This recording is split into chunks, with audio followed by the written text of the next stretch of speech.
భృగుమహర్షి వారు 7 ద్వారాలు దాటి ఆ వైకుంఠానికి రాగానే ఆ విష్ణుమూర్తి వారు కూడా తనని పట్టించకపోవడంతో ఇంకా ఆగ్రహించి తన కాలుతో లక్ష్మీదేవి నివాసమైనటువంటి వక్షస్థలాన్ని తన్నగానే వెంటనే అయ్యో స్వామి భృగుమహర్షి మీరు వచ్చారా అని చెప్పని ఆయన కాలు నొక్కుతున్నట్టుగా అరికాలులో ఉండేటువంటి అజ్ఞాన నేత్రాన్ని చిదిమివేశారట విష్ణుమూర్తి వారు. వెంటనే తను ఎంత తప్పు చేశాడో విషయాన్ని తెలుసుకున్న భృగుమహర్షి నన్ను క్షమించండి స్వామి అని చెప్పని ప్రాధేయపడేటప్పటికీ సరే అని చెప్పని అతనిని అనుగ్రహించారట విష్ణుమూర్తి వారు. ఈ విషయాన్ని చూస్తున్న లక్ష్మీ అమ్మవారు నా నివాసమైనటువంటి ఆ వక్షస్థలం మీద తని నా భృగువుని మీరు ఏం చేయలేదనేటువంటి కోపంతో అలకన పూని వైకుంఠాన్ని వదిలిపెట్టేసి భూలోకానికి వచ్చేసిందిట ఆ యొక్క లక్ష్మీ అమ్మవారు.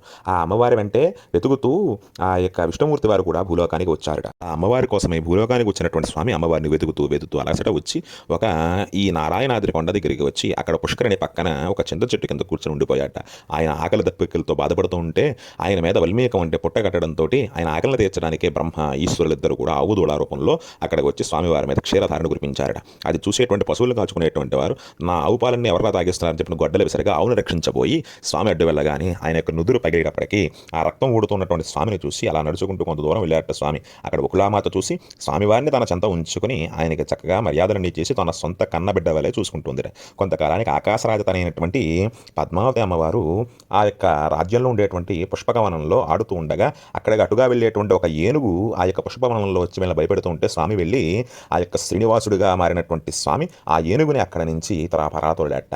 ఆ విధంగా ప్రాలతోడేటప్పటికీ అక్కడ పద్మావతి అమ్మవారిని మొట్టమొదటిసారిగా చూశాట స్వామివారు. అలా పద్మావతీదేవిని వివాహం చేసుకోవాలనేటువంటి ఆలోచనతో ఉకులామాతతో కలిసి ఆకాశరాజుని కలిసి నేను పద్మావతిని వివాహం ఆడతాను, నా పేరు శ్రీనివాసుడు అని చెప్పని ఆ పద్మావతి శ్రీనివాసులు ఇరువురు కూడా వివాహం చేసుకుని ఆ యొక్క వరాహస్వామి వారిని అడిగి తనకి నివాసం ఉండడానికి ఒక స్థలం కావాలని చెప్పని ఇప్పుడు ఉండేటువంటి ఆ యొక్క శేషాద్రి శిఖరాలలో తన నివాసాన్ని ఏర్పాటు చేసుకున్నట్ట స్వామివారు. అలా వెంకటేశ్వరుడుగా భక్తుల యొక్క కష్టాలను తొలగించేటువంటి భక్తులు కోరినటువంటి కోరికలను నెరవేర్చేటువంటి స్వామిగా ఈ కలియుగ ప్రత్యక్ష దైవంగా శ్రీ వెంకటేశ్వర స్వామి వారు ఆ 7 కొండల వాడిగా 7 కొండల మీద వెలసి మన భక్తులందరినీ కూడా రక్షిస్తూ ఉన్నారట ఆ స్వామి. ఇది ఆ స్వామివారి యొక్క అవతార రహస్యం.